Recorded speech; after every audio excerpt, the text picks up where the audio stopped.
Hello, everyone. I heard something the other day, or actually, I read it on one of the correctional officer sites, and it just got me to thinking that I have to say something about it. On one of the correctional officer sites, a person put, "In the facility I work in, it has never been a civilian employee, that facilitated a breach of security. It has always been sworn staff every time." And I'm reading it as a quote. And I thought, I am not buying that property. There's no way, if you work in any jail or prison, that the only people that have breached security is sworn security, not civilian staff. I'm not quite sure where this person is going with this, and I would love to know what prison or jail they work in, and I would love to see some of the records, because I bet you anything they've had civilian staff walked out of that prison or jail. It happens everywhere. So now I'm going to tell you why I can't believe that, and my top 5 civilian prison employees that have been walked out of the prison with breaching security, bringing in contraband whatsoever. Hi, I'm Gary York, True Prison Stories. Please subscribe. Now, with that said, we just recently here at Charlotte Correctional Institution had a teacher's aide arrested on October 18th, 2019 here in Florida. Just another one of many civilian employees that have been arrested across the country bringing things in for inmates. This teacher was arrested for accepting $400 payments to bring cocaine into the inmates. So, of course, a sting operation was set up, and when they busted her, she had inside her vehicle 217.53 grams of synthetic cannabinoid, also known as K2 or spice. So, she is being charged presently with trafficking in cocaine and cannabinoids and conspiracy to introduce contraband into a correctional facility. Just another one of many civilians that love to bring things into the inmates. Now, let's be fair. Many of the civilian employees are honest, good, hardworking people who are there to do their job and not bring things to inmates. But what got me fired up on this is this one person saying in their facility it's only the sworn security that do the bad things, not the civilians, never. So, let's talk about it. At Charlotte Correctional Institution, we had a case where we had a part-time employee working in classification, and this was years ago, and she worked in the classification department and got to know some of the orderlies too well, the inmates that come in and clean the restrooms and take out the trash from classification and so forth. And there was a project to move one office out and move another office in, and et cetera, and they needed someone to volunteer to work that weekend, and she raised her hand and volunteered. The captain on the shift was a smart captain who'd been around for a while and knew something was going on. He just felt it. Had no proof yet, but he felt it. So this captain, of course, Saturday came. She came to work very happily, and he unlocked some doors, and she went in. Remember, she's a part-time employee. She didn't have a set of keys, and he let her in, and they brought the inmate orderlies in to move some furniture, and one inmate orderly served as a lookout, and the part-time aide in classification then proceeded to have sex with the inmate. And the captain went around a different way and came in, looked over at the inmate who was the lookout, and told him to be quiet and pointed at him. That inmate knew he better shut up. And he used his master keys to open the office door, and her and the inmate are buck naked. The inmate is behind her, and she says, "Captain, please, at least let him finish."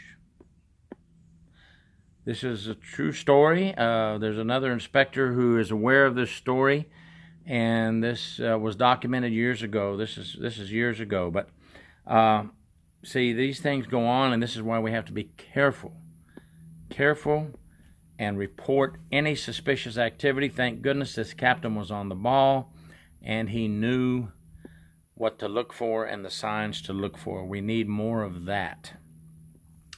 Now, in my experience, my number one civilian employees for smuggling things to inmates or having sex with inmates, this is only my list from 12 years of investigations in Florida prisons, is food service employees.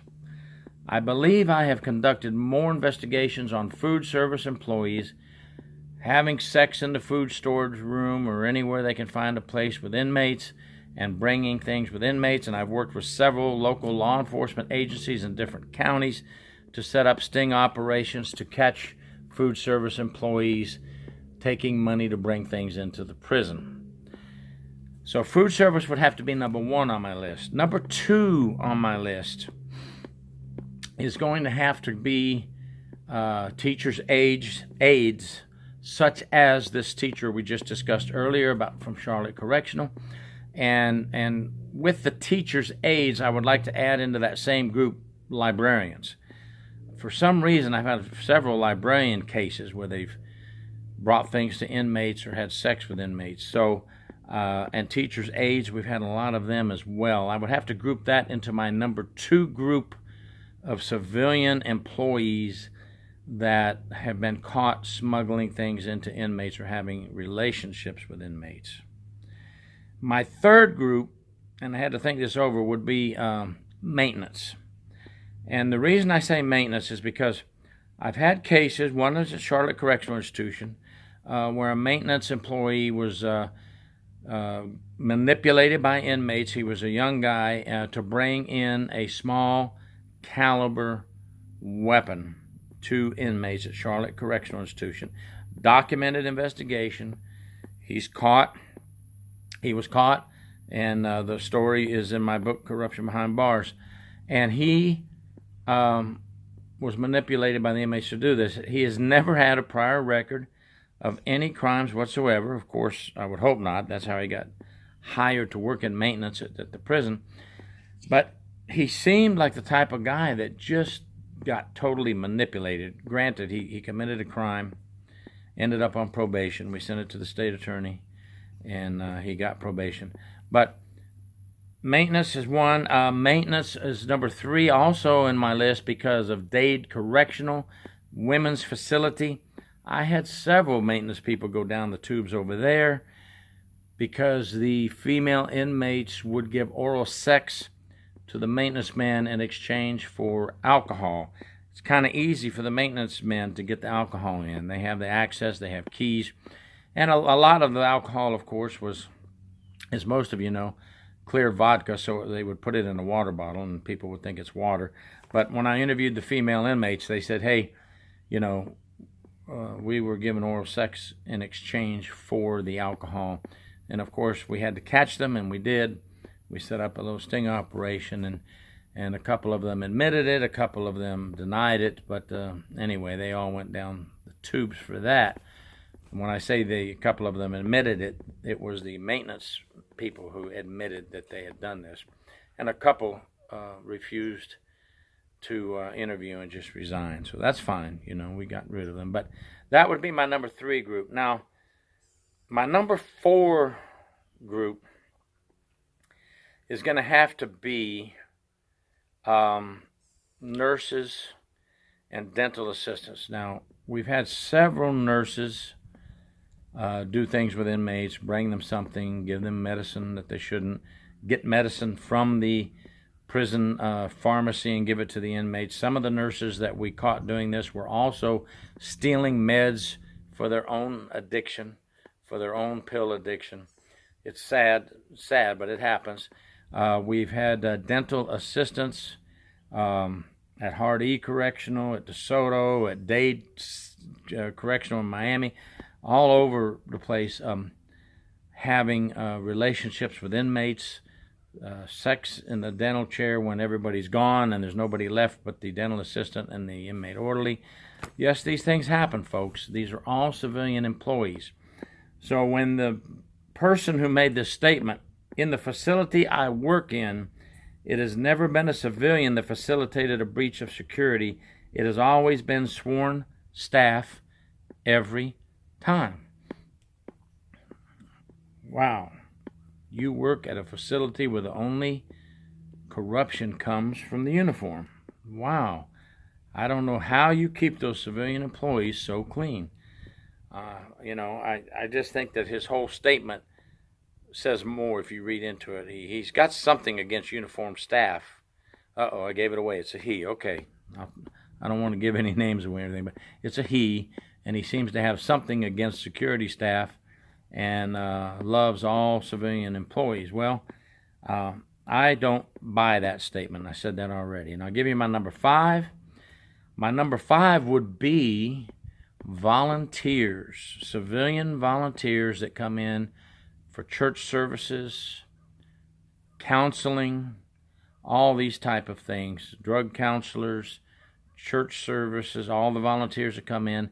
Many, many of them, again, please, are coming in to do the right thing and to help try to straighten out the inmates and get them on the right path. But many times we have caught volunteers bringing in things to church services for the inmates. We have caught drug counselors bringing drugs to the inmates. They're supposed to be there forming a circle, having counseling with inmates on how to stop using drugs, and they're bringing the drugs right into the prison. Caught quite a few of them, folks. So I had to vent my top 5 civilian employees on what my experience has shown me with some of the civilian employees. Not all. Remember, it's the same with security staff. We have a few bad apples. Civilian employees have a few bad apples. But this person's not going to convince me that their jail or prison has never had a civilian employee breach security. Don't buy it for 1 minute. Thank you. Let us know what you think. Gary York, True Prison Stories.